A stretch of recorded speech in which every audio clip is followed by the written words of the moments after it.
आता याच्यामध्ये जर आपण बघितलं, काही लोकांनी असं म्हटलं की मग डावोसला जाऊनच करार का केले, कोणीतरी म्हणालं की हे तर आपला डब्बा घेऊन 5 स्टार हॉटेलमध्ये जाऊन तुम्ही जेवले वगैरे, अनेक टीका करण्यात आली. आता टीका करणाऱ्यांनी मला हे सांगावं, 2022ला डावोसला कोण गेलं होतं? कोण गेलं होतं? जानेवारी 2022 आदित्यजी गेले होते ना? ते ठीक आहे, त्याच्यावर आता तिथे आदित्यजी गेले होते, आदित्य ठाकरेजी गेले होते. जानेवारीत असतं ना, आमचं जुलैमध्ये आलं, जूनमध्ये आलं आमचं 22ला. आता तिथे 80,000 कोटी रुपयाचे करार हे त्या ठिकाणी केले. कोणाशी केले आहेत? टाटा लॉयर फार्मा भारतीय कंपनी, इंडोरमा भारतीय कंपनी, स्केलार ग्रुप भारतीय कंपनी, टाटा रिअल्टी भारतीय कंपनी, GR कृष्णा फेरोअलॉयज भारतीय कंपनी, त्याच्यानंतर काय व्हॅलियंट ग्लास प्रायव्हेट लिमिटेड ही भारतीय कंपनी, त्याच्यानंतर सोनल इटेबल भारतीय कंपनी, इंडोकाउंट भारतीय कंपनी, क्लोरोशाइन भारतीय कंपनी, PG भारतीय कंपनी, कार्निवाल इंडस्ट्री भारतीय कंपनी, गोयल प्रोटीन्स भारतीय कंपनी. ठीक आहे, सगळ्या यादीच तुम्हाला देतो.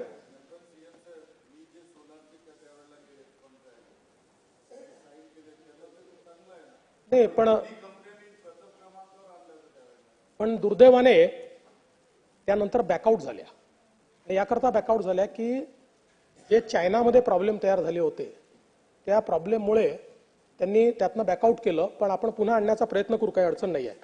तर या निमित्ताने मी एवढंच सांगू इच्छितो की पहिल्यांदा आपण 2 गोष्टी समजून घेतल्या पाहिजेत की या ज्या भारतीय कंपन्या पण आहेत, या कंपन्या जवळपास 99% कंपन्या या FDI आणि FIIच्या माध्यमातून त्या ठिकाणी आपला उद्योग तयार करतात.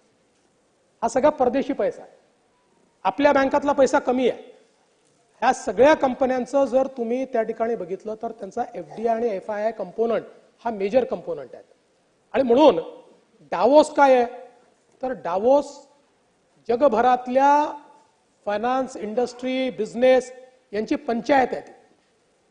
ज्या ठिकाणी याच्यावर चर्चा होते, याचे करार होतात, याच्यावर पुढची दिशा ठरते.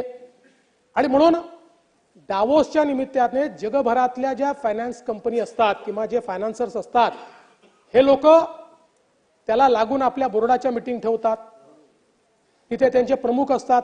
साहजिक या इंडियन कंपन्यांची देखील इच्छा असते की जे आमचे फॉरेन पार्टनर आहेत ते डावोसला उपलब्ध आहेत, त्यामुळे तुम्ही त्यांच्यासोबत तिथे करार करा, ते उपलब्ध राहतील आमच्यासोबत.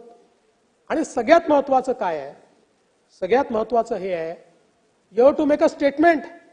डावोसला जेव्हा एखादं राज्य 16 लाख कोटी रुपयाचं इन्व्हेस्टमेंट आणतं, त्याचा डंका जगात राहतो, जगात. आज तुम्ही बघा, जेवढे डावोसला होते त्यांना तुम्ही विचारा, 6 राज्य होते डावोसमध्ये.